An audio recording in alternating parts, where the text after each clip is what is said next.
What's up, everybody? I am doing another video about performance and the what makes the game work really well and what makes the game um, have a little bit lower frame rate, kind of like the performance and occlusion video that I just put out. The reason I'm putting this out is because I did actually forget a couple of things, but also um, because the Mapmaker, or not Mapmakers, the devs have put something into the game that um, really make it important to talk about those things that I kind of left out.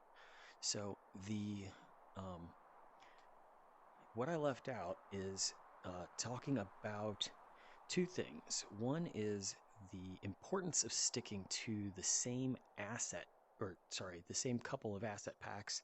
If you have a map idea and you really want that that map to work well, you should really stick to, when you go to all items, these asset packs, these themes here, you should stick to one or two or however many of those themes, but don't just bounce around and look for little things here and there to make it. Don't use 100 different assets from everything in all the themes. The reason for that is because the way Unity works, it will actually draw, as I talked about in the occlusion and performance video, it'll draw similar objects that use the same material together. It'll try to group them and then draw those at the same time, instead of drawing individual assets one at a time every single time your head turns or every single time the scene changes. So if you stick to the same asset packs, you'll get assets that are more likely to use the same materials and then are more likely to get grouped together and drawn together and work inherently better. So when you do a map, try to stay in say, I want to make a map that's ancient and thermogen. That's the two packs that I'm going to be using in the biome that I picked, right? Or say on Inception, I used Fortress and Bright. Or, on Sandstorm, I stuck exclusively to rocks and then I threw in just a few bright assets. And that way, I know that the map is going to try and perform a lot better because it's going to try to draw all of the assets better, or assets together when they can be. Now, that being said, there's another thing that is really hard on performance, and that is clouds and water, glass, steam, fire, trees. If you want to know why, what do you think these things have in common? They all have transparent sections to them. They're very they're cool to use, but do you see how that highlights around it and then there's a transparent layer or whatever to it?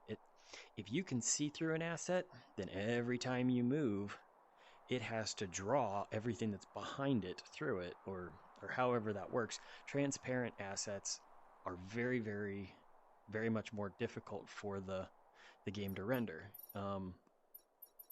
So that's why there's warnings about the Steam assets. You can only use 3 of each.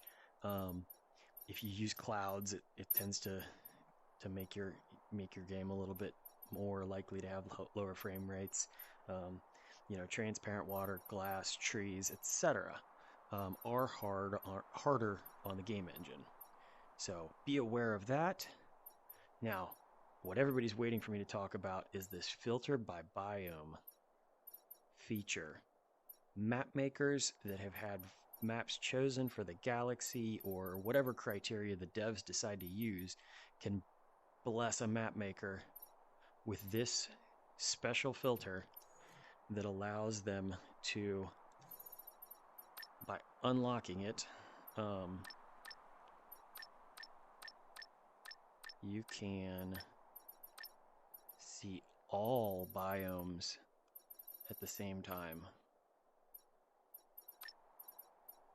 And that unlocks lots and lots of different possibilities. If you look into certain maps by some of the more prolific Galaxy map makers, you'll see that they have put desert plants and desert rocks into a Zephyr biome, or used Zephyr rocks in a space biome to make floating islands. Or in the case of my climate change survival map here, I made a island of four different biomes, trying to keep the biomes relatively biome specific. Back before we actually had a lava biome, I did it using the space assets and the desert assets kind of combined here. And there's a reason. If you want to imagine why, after talking about the importance of sticking to, 2 or 3 or 4 packs, right? It's important to understand that if you turn off that biome filter, not only will you be, kind of breaking the game's intended, keeping certain planets looking the same way, right? But you'll also be crossing between multiple different,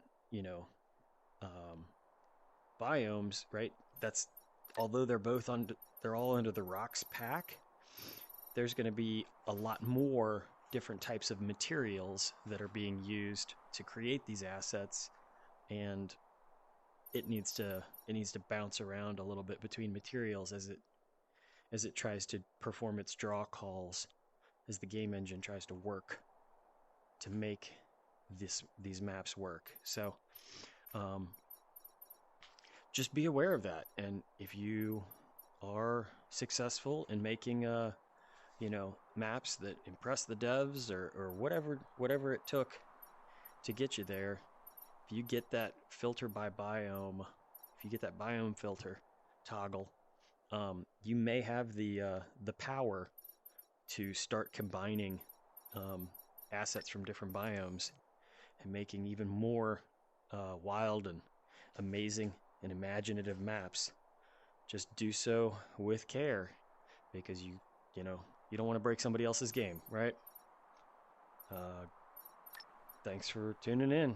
Good luck out there, Guardians.